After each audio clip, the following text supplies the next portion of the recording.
Viaceré banky v poslednom období znížili úroky z hypoték, prišiel už čas na refinancovanie úverov.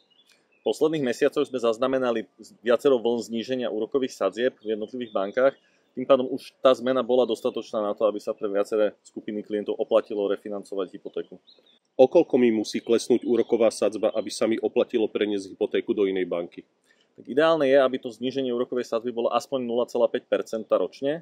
Vtedy už dôjde k dostatočnému zníženiu splátky na to, aby sa to klientovi oplatilo. Ak refinancujeme hypotéku mimo výročia fixácie, musíme zaplatiť poplatok za predčasné splatenie úveru. V minulosti tento poplatok preplácali viaceré banky. Sú aj dnes banky, ktoré nám preplatia tento poplatok, ak si k ním prenesieme úver? Áno, sú na trhu takéto banky. Tá forma môže byť rôzna, buď preplatia ten poplatok priamo, alebo ho preplatia formou vrátenia splátok toho nového úveru. Zároveň je dobre povedať, že práve tento poplatok definuje to, že či sa to refinancovanie oplatí alebo nie. A je to závislé práve od toho, že aký je rozdiel v úrokovej sadzbe medzi starou hypotékou a novou hypotékou. Aká môže byť maximálna výška tohto poplatku? Zákonom je stanovená táto výška poplatku na 1% zo zostatku hypotéky. Prospech klientov hrá to, že klienti môžu dať mimoriadny vklad každý rok do výšky 30% pôvodnej výšky úveru. Tým pádom o toľko to je v podstate ten poplatok znížený. Takže ak dlhujem banke napríklad 100 000 eur, tak banka by ten poplatok mala vypočítať iba zo 70 000, keďže 30 000 môžem dať ako mimoriadny vklad.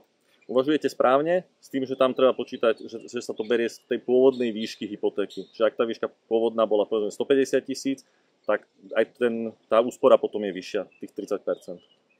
Aké ďalšie poplatky sú spojené s refinancovaním?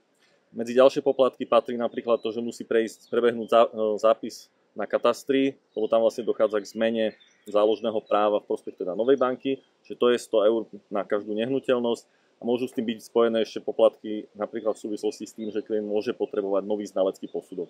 Aj keď viaceré banky akceptujú aj staršie znalecké posudky. Aké môžu byť celkové náklady na refinancovanie? Musíme tam započítať teda poplatok za predčasné splatenie, ak sa spláca hypotéka tá stará mimo výročia fixácie. Potom sú tam poplatky katastru, to je vo výške minimálne 100 eur za jednu nehnuteľnosť. A potom sú tam poplatky, ktoré môžu byť teda spojené s prípravou nového znaleckého posudku. Tam hovoríme pri bytoch nejakých 250-300 eur a pri rodinných domoch to zvykne byť aj viac. Takže v ideálnom prípade, ak mi nová banka preplatí poplatok za predčasné splatenie úveru a zároveň nevyžaduje nový znalecký posudok, tak ma to bude stáť len 100 eur, ktoré zaplatím katastru?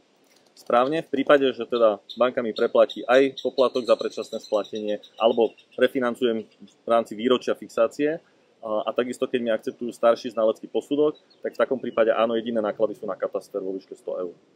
Ešte predtým, ako sa rozhodneme refinancovať hypotéku, by sme mali skúsiť šťastie vo svojej banke a požiadať ju o zníženie úrokovej sadzby. Sú banky ochotné znižovať súčasným klientom úroky, aby takto sa bránili pred tým, že títo klienti odídu ku konkurencii? Každá banka pôsobí na veľmi konkurenčnom trhu na Slovensku. Tým pádom áno, banka má záujem o to, aby klient zostal u nej so svojou hypotékou a ponúkne klientovi, poviem to tak, že proti ponuku, oproti tomu, že keď príde s nejakou ponukou z inej banky, že by teda chcel odísť. Sú aj so znížením úroku vo vlastnej banke spojené nejaké poplatky?